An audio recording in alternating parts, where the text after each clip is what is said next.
जब कोई हाथ और साथ दोनों छोड़ देता है दोस्तों, तब कुदरत उंगली पकड़ने वाला कोई ना कोई भेज ही देता है।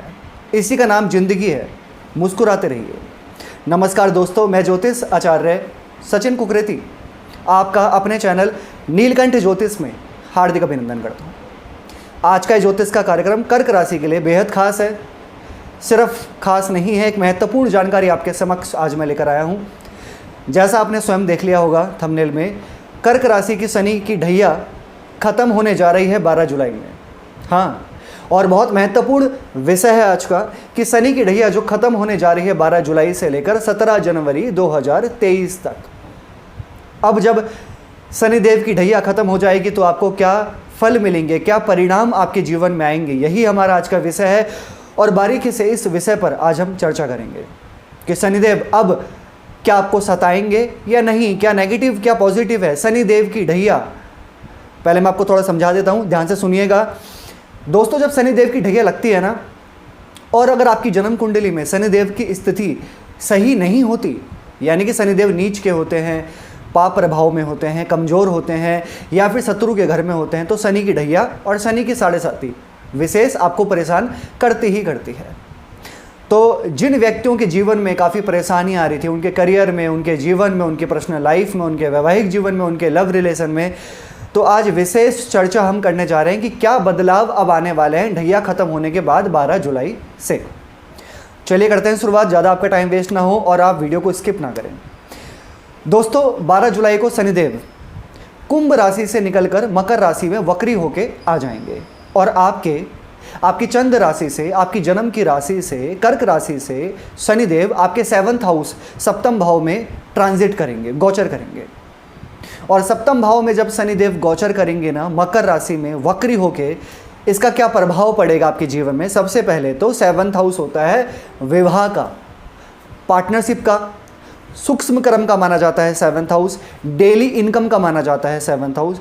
सबसे पहले तो 17 जनवरी से पहले और 12 जुलाई के बाद विवाह जो व्यक्ति करना चाहते थे, जो व्यक्ति रिश्ते देख रहे हैं, उनके घर परिवार में, उनके फैमिली में, कहीं पर भी रिश्ते की बात आपकी चल रही है तो फाइनल हो सकता है, क्योंकि 7th हाउस में शनि अपने घर में आ जाएंगे वापस और शनि की ढैया समाप्त हो जाएगी। सबसे पहली चीज़ ये। दूसरा ये कि जब शनि की ढैया आपकी चल रही थी 29 अप्रैल से, तो कोई भी डिस्प्यूट आपके लाइफ में चल रहा था, और ख़ासकर कंस्ट्रक्शन को लेके, प्रॉपर्टी को लेकर, या कोई पॉलिटिक्स आपके साथ में चल रही थी, या फिर आपका करियर पॉलिटिक्स फील्ड में है और बहुत ज़्यादा उसमें आप फंसे हुए थे, या किसी षड्यंत्र में आप फंसे हुए थे, तो वहाँ से भी आप बाहर निकलेंगे ये ढैया ख़त्म हो जाने के बाद। इसी के साथ में अगर आप कोई मशीनरी से रिलेटेड काम करते हैं, कोई मशीन है आपका, कैसी भी मशीन हो, कोई भी मशीन हो, और उससे रिलेटेड आप काम करते थे और वहाँ पर आपको परेशानी बार बार आ रही थी, या आपके पास में कोई गाड़ी है, कोई भी आपके पास में गाड़ी है और वो आपको परेशान कर रही थी, जैसे उसमें कोई पंचर लगना, ख़राब होना, उसमें बार बार हमें स्ट्रेस मिलना, तो वहाँ से भी आप बाहर निकलते हुए देखे जाएंगे। क्योंकि शनिदेव, जैसे मैंने क्या कहा कि आपकी कुंडली में कमज़ोर होंगे तो लोहे से संबंधित परेशानी आपको आएगी। यानी कि कोई भी गाड़ी आप खरीदते हैं तो किसी के साथ में ऐसा होता है ना कि गाड़ी खरीदते हैं, फिर बाद में उसको बेचना पड़ जाता है, बाद में बार बार उसमें डेंट लगता रहता है, हमें परेशानी मिलती रहती है। तो खासकर ये शनि जब नीच के होते हैं और ढैया जब शुरू हो जाती है तो ऐसी परेशानी मिलती है। लेकिन अब वो परेशानी आपको नहीं मिलेगी, और जब शनिदेव आपके 7th हाउस में आएंगे तो लग्जरियस चीज़ों का लाभ आप उठा सकते हैं, ठीक है। लेकिन हाँ, कुछ नेगेटिव भी है। अब नेगेटिव क्या है, थोड़ा बहुत ये भी जान लेते हैं। शनिदेव जब 7th हाउस में आएंगे तो 9th हाउस पे दृष्टि पड़ेगी, 1st हाउस पे पड़ेगी और आपके 4th भाव पे पड़ेगी। आपके जो माता पिता हैं उनके स्वास्थ्य पर थोड़ा सा विशेष ध्यान रखकर चलना होगा, क्योंकि 9th हाउस होता है पिता का और 4th हाउस होता है माता का, ठीक है। तो 9th हाउस पर दृष्टि पड़ेगी शनि की, और शनिदेव जहाँ पर दृष्टि डालते हैं वहाँ पर अच्छा नहीं माना जाता। कहते हैं ना कि देवगुरु की दृष्टि जहाँ पर पड़ती है अमृत हो जाता है, और शनिदेव की दृष्टि जहाँ पर पड़ती है पाप प्रभाव वो डालती है, ठीक है। तो पिता के साथ में कोई अनबन होना, आर्ग्यूमेंट होना, या पिता को चिंता, में होना, जैसे करियर को लेकर, उनके व्यापार को लेकर स्ट्रेस मिलना पिता को, और माता को भी छोटी छोटी बातों में फ्रस्ट्रेट हो जाना या चिंता होना, या आपको लेकर चिंता करना, आपके बारे में चिंता करना, चाहे आप फीमेल हैं या मेल हैं, सबके लिए ये राशिफल है। तो कहीं ना कहीं कुछ चिंता या स्वास्थ्य में कमी थोड़ी बहुत देखी जा सकती है, ये नेगेटिव है। और इसके साथ में मैं आपसे एक बात और कहूँगा कि 9th हाउस भाग्य का भी होता है। अगर आप कोई भी इन्वेस्ट करने की सोच रहे हैं इस टाइम पीरियड पे, कोई बड़ा इन्वेस्टमेंट, छोटा मोटा नहीं, बड़ा इन्वेस्टमेंट करने की सोच रहे हैं, तो मैं कहूँगा रुक जाइए कुछ टाइम के लिए, या फिर अपनी कुंडली का परामर्श करवाइए कि आपकी कुंडली कितनी अच्छी है, दशा महादशा कौन से ग्रह की चल रही है, नव ग्रहों की क्या स्थिति है आपकी कुंडली के अंदर। और इसी के साथ शनिदेव की दृष्टि आपके राशि पर पड़ेगी, आपके फर्स्ट हाउस में पड़ेगी। और जब भी शनिदेव फर्स्ट हाउस में देखते हैं ना, तो आलस्य बढ़ जाता है। हम सोचते बहुत हैं कि हमें ये करना है, हमें ऐसे करना है, हमें वैसे करना है, ये करना चाहते हैं, वो करना चाहते हैं, लेकिन आलस्य जो है हमारा पीछा नहीं छोड़ता।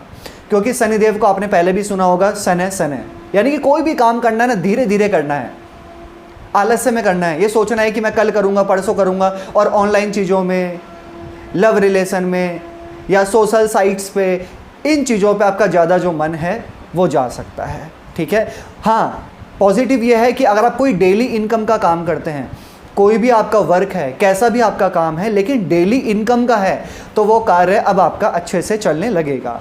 और इसी के साथ ढैया जो ख़त्म हो रही है, और जिन व्यक्तियों को बहुत परेशानी मिल रही थी, डिप्रेशन, एंग्जाइटी, ओवरथिंकिंग, डूबे हुए थे वो लोग और बहुत ज़्यादा परेशान हो रखे थे शनि की ढैया से, वो अब आप बाहर निकलोगे, आपकी एंग्जाइटी ख़त्म होगी, आपका स्ट्रेस जो है पहले से कम हो जाएगा। जो कर्जे में बहुत ज़्यादा परेशान चल रहे थे कर्क राशि वाले व्यक्ति, वो अभी बाहर निकलेंगे। और हाँ, जब शनिदेव 7th हाउस में आते हैं तो कर्म इंसान करता बहुत धीरे धीरे, आलस्य तो आता है लेकिन करता ज़रूर है, ये सत्य है। यानी कि जो व्यक्ति अब खाली थे, जिनके पास नौकरी नहीं थी, जो जॉबलेस थे, तो अब 12 जुलाई के बाद और 17 जनवरी से पहले नौकरी मिलने की संभावनाएं बनेंगी। आपको नौकरी मिलने की संभावना यहाँ पे बहुत अच्छी हो जाएंगी। बस प्रयास कीजिए और आलस्य को त्यागिए। और इसके साथ में अपने मन में कोई भ्रम, कोई कन्फ्यूज़न, किसी भी तरह की शंका आपको नहीं रखनी है। और सबसे पहले तो ये नहीं सोचना है कि शनिदेव की ढैया वापस से शुरू होगी 17 जनवरी में तो क्या देगी, कुछ आपके मन में शंका लेके नहीं आनी है, क्योंकि शनिदेव जब तक आपकी कुंडली में खराब नहीं होंगे, आपको खराब फल देने में सक्षम नहीं होंगे। ठीक है, अभी मैं आपको कुछ अचूक उपाय बताने जा रहा हूं, आप ध्यान से सुनिएगा क्या है वो उपाय। सबसे पहले तो आपको सनसेट के बाद, सूर्य अस्त हो जाने के बाद में चंद्रमा का बीज मंत्र अवश्य करना चाहिए। वो है ओम श्राम श्रीम श्रोम सह चंद्रमसे नमः 108 बार, एक माला रोजाना। इसके साथ में सुबह उठने के बाद गायत्री मंत्र का जाप अवश्य करिए, या फिर इसके साथ में हनुमान चालीसा का पाठ अवश्य करें, बहुत अच्छा रहेगा आपके लिए। और सूर्य देव को अर्घ्य दीजिए। कैसी लगी दोस्तों आपको वीडियो? लाइक कीजिएगा, शेयर कीजिएगा, बने रहेगा हमारे साथ में। धन्यवाद।